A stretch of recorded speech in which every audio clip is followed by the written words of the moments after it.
Olá, olá meus amigos, olá minhas amigas, sejam bem-vindos a mais um vídeo aqui do nosso canal, Orquídeas de Rondônia, canal onde você pode estar aprendendo a cultivar orquídeas de maneira simples, fácil e prática, sem muitas complicações. Pode estar vendo também vídeos de florações exóticas das plantas que eu tenho aqui, dicas de aplicações de produtos naturais nas orquídeas. E você que não é inscrito no nosso canal, mas caiu de paraquedas aqui nesse vídeo, eu já convido você para estar se inscrevendo aí no nosso canal, para estar fazendo parte desse canal que cresce cada dia mais, primeiramente graças a Deus e segundo a todos vocês. Então venham fazer parte também, cada um de vocês que não são inscritos. O vídeo de hoje que eu trago é muito top, eu vou estar passando algumas dicas aí para vocês de como obter um enraizamento perfeito aí nas orquídeas de vocês. Um enraizamento como esse. Essa aqui é uma orquídea que está plantada na castanha. Temos vídeo aí no canal sobre a castanha, de como tratar ela antes de plantar e como fazer o plantio de catacetos na castanha, tá? E além dessas dicas, pessoal, no final do vídeo eu vou estar revelando para vocês aí um substrato que eu descobri que é um enraizador natural muito poderoso. Então não precisa nem de adubação e fertilizante para poder fazer com que elas enraizam com esse substrato, tá? Então eu vou ir falando para vocês as dicas, né, de enraizamento e vou ir mostrando algumas das plantas para vocês aí. O primeiro passo, pessoal, a primeira dica é o vaso que vocês vão escolher para estar fazendo o plantio, tá? Pode ser qualquer um vaso, como esses pretos aí, ó, ou esse daqui. Esses que estão pretos aí é porque já faz tempo que foram plantados ali, mas depois eu vou estar tentando transplantar tudo para litro transparente. Por quê? Porque o litro transparente ele tem uma vantagem sobre os outros que são pretos ou vermelhos, dos que são escuros. Porque esses aqui que são transparentes faz com que as raízes peguem uma luminosidade. E a luminosidade ajuda bastante nas raízes das orquídeas para retratar o habitat natural delas, que é a natureza, né? Que na natureza as raízes ficam expostas onde elas nascem, no toco podre, na madeira podre e por aí vai. E importante também fazer bastante furo. Como vocês podem ver, ó, fazer bastante furo, tá? Para que a planta possa as raízes da planta possa percorrer o vaso inteiro e saindo para fora e ficando com raízes livres, porque orquídeas também gostam de raízes livres. Para vocês verem o desenvolvimento dessa planta aqui, ó. Ela está querendo entrar em dormência, deu uma ferruginha ali, mas eu já tratei. Ela soltou bastante enraizamento, soltou duas brotações, ó. Se adaptou muito bem aqui, está plantada nos chips de coco e com adubação de osmocote. Então o primeiro passo aí para vocês é a escolha do vaso. E sempre que vocês arrumarem o vaso, furem bem. Ah, mas eu não consigo esses litros aí. Pessoal, isso aqui é litro de refrigerante, de água, qualquer um litro transparente serve, tá? Só vocês fazerem bastante furo para estar replantando. E muito importante, lavem bem o substrato que vocês forem usar antes de plantar as orquídeas de vocês, tá? Porque o substrato ele tem bastante sujeira e uns funguinhos que é perigoso estar agredindo as plantas de vocês aí, beleza? Essa daqui é um dendróbio, como vocês podem ver aí, já soltou a floração, mas está saindo com algumas aqui ainda. Estão com botãozinhos fechados. Está no vaso transparente também, ó, saindo um enraizamento muito bom ali. E um outro fator muito importante que vocês devem ver é a rega. Se for regiões muito quentes, como aqui do estado de Rondônia, pessoal, que quando está na época da seca aí, passa aí até 60 dias sem chuva, o que eu faço? Aqui nas minhas eu rego elas um dia sim e um dia não. Ou um dia sim e 2 dias não. Rego em um dia, espero passar 2 dias e rego no próximo dia, tá?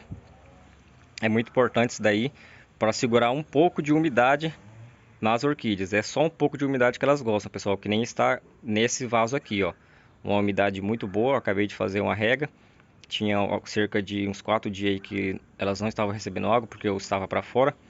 Mas agora já fiz a rega delas certinho, corretamente. Então a segunda dica é a rega, muito importante. E se na sua região for uma região que chove muito, então você não precisa nem se preocupar com regas, tá? Mesmo que esteja chovendo bastante, vamos supor que choveu na segunda, de encharcar o substrato na terça, quarta, na quarta você não precisa regar, tá, pessoal? Só quando o substrato secar, vocês verem que o substrato secou, vocês reguem, tá, ok? Porque no meio do substrato aqui ainda fica úmido, em cima seca primeiro, mas no meio aqui fica úmido ainda. Então é muito importante vocês terem aí uma atenção sobre esse fator. Uma outra dica também, a terceira dica, e muito importante também, é a luminosidade que suas plantas vão receber, tá? Que nem aqui, daqui eu coloquei um sombrite aí de 70% para elas poderem receber, mas esse 70% aqui tá na média boa porque esse sombrite aqui é diferente dos outros, tá? Ele é um sombrite aí mais fechado, mais curtinho do que aquele sombrite normal de horta. Então é importante aí uma boa luminosidade, tá?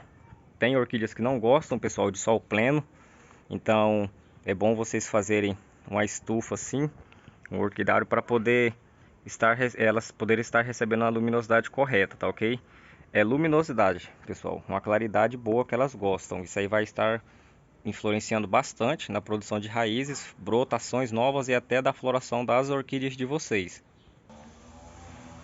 A quarta dica, pessoal, e não menos importante, sendo uma das mais importantes, é a escolha de um bom substrato para as orquídeas de vocês, tá?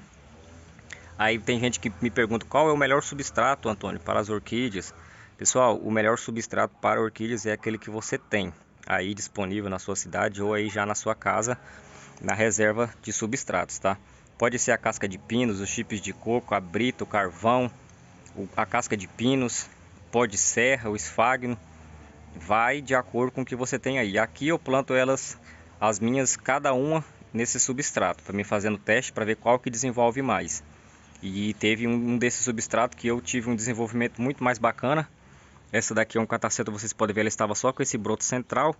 Eu plantei ela em um substrato misto ali, soltou essa super brotação aqui do lado e essa outra ali, como vocês podem ver, olha o tamanho desse broto que soltou, já passou o broto central, que era esse daqui. Só para vocês terem uma noção como esses fatores realmente influenciam no resultado das orquídeas de vocês, pessoal. Aqui eu falo e mostro, tá? Resultados aí muito bom, muito bacana, como vocês podem estar vendo nesse daí. Então são dicas aí que vocês podem estar aplicando nas orquídeas de vocês, que vocês vão estar tendo ótimos resultados. O carvão, pessoal, é importante vocês lavarem ele mais do que os outros. É importante vocês lavarem todos os substratos, mas o carvão é importante que vocês façam a lavagem dele muito mais, porque o carvão, ele na queima, ele vai, querendo ou não, ele vai deixar algumas bactérias aí no carvão que quando vocês colocarem no orquídea de vocês podem estar prejudicando, tá ok? Então vocês vão fazer uma boa lavagem, deixem o carvão de molho aí uns 60 dias por aí, ou 30 dias. 60 dias é muito, mas uns 30 dias vocês podem deixar de molho aí, ou até menos. Por que esses dias todos? Aqui eu gosto de deixar esse tempo todo para poder limpar bem ele, e depois é só enxaguar e estar usando nas orquídeas de vocês. Isso aí vocês não vão ter preocupação nenhuma depois com elas em relação as plantas estarem sendo prejudicadas com a sujeira. Esse cataceta aqui soltou 4 brotos, pessoal, 2 aqui na frente, mais 2 lá atrás. Aqui, como vocês podem estar vendo, e saiu um bem pequenininho, vou tentar mostrar para vocês lá no meio. Não vai dar para focar, mas tem um brotinho pequenininho ali no meio. Olha lá ele lá. Só para vocês verem aí esse resultado incrível. Eu vou passar para vocês rapidinho uma dica de adubação natural enraizador, que é a água de arroz, tá, pessoal? Vocês podem estar pegando aí a mesma quantidade de arroz e água, um copinho de água e um copinho da mesma quantidade dos dois. Mistura, bate no liquidificador, depois vocês podem deixar 24 horas aí curtindo, e depois é só chacoalhar, peneirar e fazer a aplicação aí no substrato das orquídeas, tá, pessoal? Essa é uma adubação que não pode ser feita nas folhas, vai ter que ser só no substrato. Mostrando aqui para vocês também esse belíssimo conjunto de cataceta. Olha a textura dessas folhas, pessoal. Olha a tonalidade. Olha aí como vocês podem ver, o bulbo chega a estar saindo ali. No vídeo aparenta pequeno, pessoal, mas são bulbos enormes. Dá um palmo aí só de bulbo, tirando as folhas. Era um bulbo, né? Aí essas duas brotações vocês podem ver que são praticamente gêmeas. 2 bulbinhos cada um e esse brotão central. Era um bulbo e saiu essas duas mudas de cada lado do bulbo. Eu só coloquei ele no meio, deitado aqui, esse espacinho no meio onde estava o bulbo mãe que gerou esses dois. E olha aí o desenvolvimento maravilhoso desses dois. Muito lindo, não? Então, pessoal, e aqui a adubação é o osmocote, e aqui está plantado na casca de arroz carbonizada. Casca de arroz carbonizada é um excelente substrato, tá? E um pouquinho de esfagno ali, mas coisa mínima. E umas pedrinhas de carvão. Umas pedrinhas de carvão bem pequenininha aí. E um pouquinho de brita. Eu faço essas misturas, mais a quantidade de carvão, brita e esfagno eu faço menos concentrada, para não ficar muito misturado, para agir mais o que foi mais colocado. Já essa daqui, que é um catacedo vináceo com púngaro, uma planta muito bonita, bulbo muito gordinho aí. Essa daqui já é a segunda haste desse ano. Soltou a primeira ali, ó, mas já secou e eu cortei. E ela tá plantada só na casca de pinos, pessoal, como vocês podem ver aí. Essa daqui eu já vou fazer a reguinha dela também, que ela tá necessitando de uma aguinha. Mas olha o bulbo dela como que tá bem gordinho, bem nutritivo. E ainda gerando uma haste. Isso é meio difícil, pessoal, porque quando as plantas, principalmente as orquídeas, geram uma haste floral, suga muita energia delas, entendeu? E elas precisam repor essas energias aí para poder ir engordando o bulbo de novo. Porque esse bulbo gordinho é sinal de saúde nas orquídeas, tá? Porque esses bulbos aqui, quando a planta fica toda em dormência, é a bolsa de reserva de nutrientes para as próximas brotações. As próximas brotações que saírem vão se nutrir desses bulbos aí, dos nutrientes que tem dentro desse bulbo. Olha aí, as fibrinhas dela bem desenhada, dá para ver muito bem. A tonalidade da folha aí, ó, bonita, tudo certinho. E um outro meio de plantio que vocês podem estar fazendo aí, que vocês vão ter um enraizamento muito bonito aí, no toquinho assim, ou no cachepô, ou em casca de madeira, tá? Olha aí, como vocês podem ver, essa daqui está plantada numa cabriúva. Eu fiz o teste na cabriúva para ver, porque a cabriúva, pessoal, quando ela está apodrecendo, ela vai soltando umas camadas, tá? De madeira podre. Então aqui no caso, como vocês podem ver, ó, o que eu falei, para vocês verem que não é mentira. A raiz entrou dentro dessa camada que eu acabei de falar. Olha aí, tá vendo? Ó? A raiz entrou no meio dessa camada, aqui também, ó, ali, e ela vai se nutrindo dessa madeira, dos nutrientes que essa madeira tem a oferecer para ela. E soltou um enraizamento muito bonito. Essa daqui é uma Cattleya valquiriana, uma mudinha aqui e uma adulta aqui já, com enraizamento maravilhoso. Vou virar aqui embaixo, olha aí também. Então esse daqui também é um método de plantio aí que vocês podem estar fazendo, que vocês vão obter enraizamentos maravilhosos. E essa tá plantada na casca de uma madeira. Eu não sei qual árvore que é essa casca, eu achei a árvore caída no chão e essa casca estava solta. Eu fui, fiz a retirada dessa casca e cortei no tamanho certinho, olha aí. Um enraizamento muito bonito. O bom é que ela tem essas frechas aqui no meio e as raízes entram no meio dela lá, ó. As raízes entram no meio dela lá e fica perfeito para elas, do jeitinho que elas gostam. Então esse daqui também é um método aí maravilhoso para vocês poderem estar plantando. Agora, pessoal, o substrato que eu falei para vocês, que é um enraizador natural maravilhoso, é a casca de arroz carbonizada, tá? Essa daqui era uma muda que eu plantei, tá na casca de arroz carbonizada pura e um pedacinho de casca de pinos por cima. Olha só o tanto de raiz que chega a estar saltando lá, ó.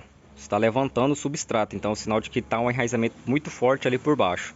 Aí a pessoa vai falar, ah, mas é por causa desse tanto de fertilizante aí. Pessoal, esse osmocote, ele não influencia no enraizamento, tanto assim, tá? Ele é mais sobre o tratamento da planta, nutrição que ela precisa aí para as folhas e floração. E enraizamento também, mas não tanto a ponto de soltar tanta raiz que faz o substrato levantar, tá? Eu vou mostrar aqui para vocês outros resultados plantados na casca de arroz carbonizado que geraram ótimos resultados com enraizamento. Porque a maioria das pessoas sabe, o arroz dá para fazer o enraizamento natural, como eu citei agora no meio do vídeo aí. Se vocês fizerem esse processo que eu falei aí no meio do vídeo, vocês vão ter ótimas raízes também, mas aqui por enquanto eu não faço mais por causa depois que eu descobri esse substrato, que é a casca de arroz. Então, os mesmos nutrientes que tem no arroz, que fazem elas enraizarem feito loucas assim, é as propriedades que também vão estar na casca do arroz. E quando a casca é carbonizada, gera uma cinza. Essa cinza é perfeita para o enraizamento delas, que é uma cinza que vai conter os nutrientes aí para poder soltar esses enraizamentos aqui maravilhosos nelas. Então, se você quer plantar orquídea em um substrato e não ficar fazendo adubação aí para ter raízes, é só vocês plantarem elas na casca de arroz carbonizada como aqui, que vocês vão ter ótimos enraizamentos aí, tá ok, pessoal? Essa daqui, que eu achava que era uma catassandra que tivesse vindo errada, mas acabou não sendo, é um catacete normal, está plantado aí na casca de arroz carbonizada, como vocês podem ver, soltou o enraizamento para cima. E olha aqui embaixo o tanto de raízes que saiu. Se aqui embaixo está assim, aqui no meio do vaso vai estar lotado de raiz, vai estar preenchido quase 100% o vaso, porque na hora que chegar no preenchimento de 100% eu tenho que fazer o replante. Olha aí a qualidade das folhas, tá? Sem falar que a casca de arroz carbonizado interfere até na qualidade de folha da planta e de vegetal, olha como vocês podem ver. Essa daqui eu vou virar aqui para vocês verem rapidinho. Essa daqui é um cataceto Smithiano evergrande. Uma planta muito bonita aí que eu adquiri de um amigo. E está aí plantada. Replantei ela, tá? Na casca de arroz carbonizado e deu esse maravilhoso resultado aí. Pessoal, eu vou ficando por aqui, tá? O vídeo de hoje é só essas dicas. Espero que vocês tenham gostado. Se vocês colocarem em prática essas dicas aí, usarem o substrato tudo certinho, fazendo a lavagem antes e também usando só a casca de arroz carbonizada, também serve de ótimo enraizamento aí para as orquídeas, ótimo enraizador natural. Vocês vão ter ótimas plantas aí, porque orquídea com enraizamento perfeito ou enraizamento muito forte é sinal de brotações vegetal, floração e folha 100% saudável, tá? Porque as raízes são as bocas das orquídeas, então são muito importantes que elas tenham bastante raízes e vocês podem fazer elas enraizarem mais, tá? Com esses métodos aí que eu passei. Só vocês seguirem passo a passo certinho que vocês vão conseguir. Eu espero que vocês tenham gostado. Fiquem todos com Deus. Um forte abraço e já se inscrevam quem não é inscrito, pessoal, e deixem um likezinho aí nesse vídeo. E qualquer dúvida pode deixar nos comentários que eu respondo todo mundo.